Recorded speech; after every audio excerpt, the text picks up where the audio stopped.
ماشي مشاكل آه، جمع عام راه عادي يكونوا فيه المشاكل، راه قلت قبل ما ندخل، قلت غتكون مشادات واحد الجمع عام بحال البرلمان.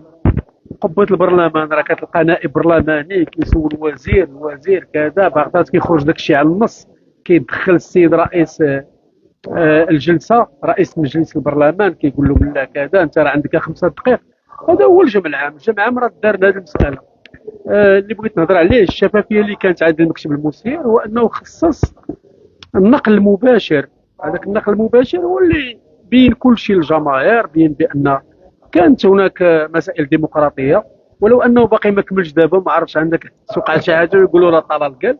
بالنسبه لي انا كمنخرط اشهد الله على ان الامور دازت كامله مزيانه. تعرض التقرير المالي، تعرض التقرير الادبي، دخلوا بعض المنخرطين اللي بينوا على عدم الرضا ديالهم على بعض الاشياء، ولكن كان داك الشيء بشكل اخوي وعائلي، لان بعض المرات كتجاوز هذه المساله، اما نبره ديال الصوت كتطلع اما كذا. ولكن العنوان الكبير هو ان الاحترام ديال الاشخاص. حنا هنا اليوم ما كانت هناك توضيح من الرئيس ديال بزاف الامور، كان توضيح من اعضاء المكتب المسير وعلى راسهم السي الكاتب العام السي عبد الصادق مرشد، كذلك امين المال، اللي تكلموا على مسائل اللي كانت غايبه على الناس، غايبه على المنخرطين.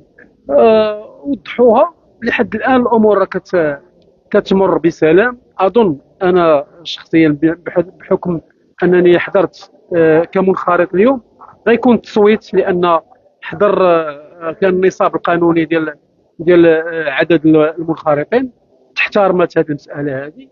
آه، جا ممثل العصبه، هذه النقطه اللي كانت، ويمكن راه تكلموا على المنابر الاعلاميه. هو ممثل العصبه الاحترافيه هو السي خالد فاكرني، كاتب العام ديال الرجاء. اعرف الشخص واعرف انه رجل طيب، رجل محترم، كيستحق انه يجي اليوم باش تطوى الخلافات، ولو ان ذلك سيفسد للود قضيه. هناك من يقول واش العصبه لقاتها رجاوي باش تصيفطوا. هذا السيد هذا انا كنعرفه شخصيا، راجل مزيان، جا ادى الدور ديالو. انا رسالتي مره اخرى كيف ما السي هشام ايتمنا راه وجه واحد الرساله للمنخرطين، قال لهم انا اليوم ما كنطالب منكم حتى شي حاجه، انا كنطالب المسانده لاكمال المشوار. حتى انا كمنخرط كنقول ليه لك مني كامل المسانده، ماشي باش نرجع الوداد، ولكن انا ايمانا مني العميق وانني عاشرت هاد الناس، سافرنا للميريكان، درنا بعض الماتشات هنايا، كنعرف الناس واحد واحد بالمكتب المسير، كلهم وداديين، معهم الاخت امينه عزمي، كلهم تهمهم مصلحه الوداد.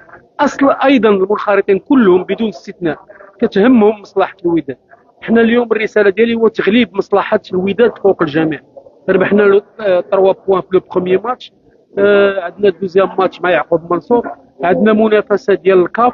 سيبقى الوداد يعطي الدروس في في انعقاد الجموع مثاليه، ولو ان معكم واحد الصحفيه هناك رجاوي ما يعجبش هذا الشيء، ولكن هذا واقع الحال. الوداد صاحب الرخصه رقم واحد في الممارسه الكرويه في المغرب، لا بده يعطي الدروس وخصو يعطي الدروس. وكنقول للمنخرطين ان شاء الله باذن الله التفوا حول هذا المكتب، لان النجاح قلتها مرارا وغنعاود نقولها، النجاح ديال سعيد ناصري بدا في قاعه، في منتجع بارادايس. مني غيطلع هو رئيس، كان رئيسا لكل الوداديين. اتمنى ان يكون هشام ايتمنى رئيسا لكل الوداديين، ما تكونش عندنا التفرقه. حنا غادي ننتقدوه نقولوا راه ما مزيان، خسر في هذه، وهذا الشيء علاش دارت الجموع العامه باش ناقشوا هذا الشيء، ولكن ما نكونوش كنضربوا الاشخاص. راه اظن ان هذا رايي ولا يلزم احدا غيري، هو ان ايتمنى راه طلع مترشح وحيد، راه ما كانش معاه شي مترشح واحد اخر.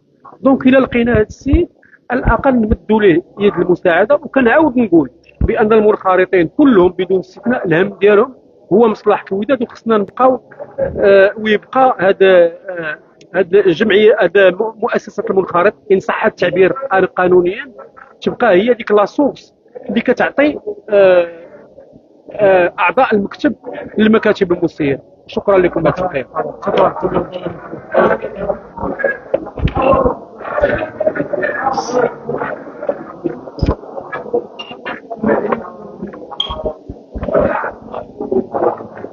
اذا ما تمشوش بعيد مشاهدينا الكرام، مشاهدات الكريمات، غادي ناخذ لكم ان شاء الله بعد التالي رساله للجمع ان شاء الله، ناخذ لكم تصريحات ديال ايتمنا وباقي الاعضاء. كان معكم تغطيه خالد نشيد، دمتم بخير والى اللقاء.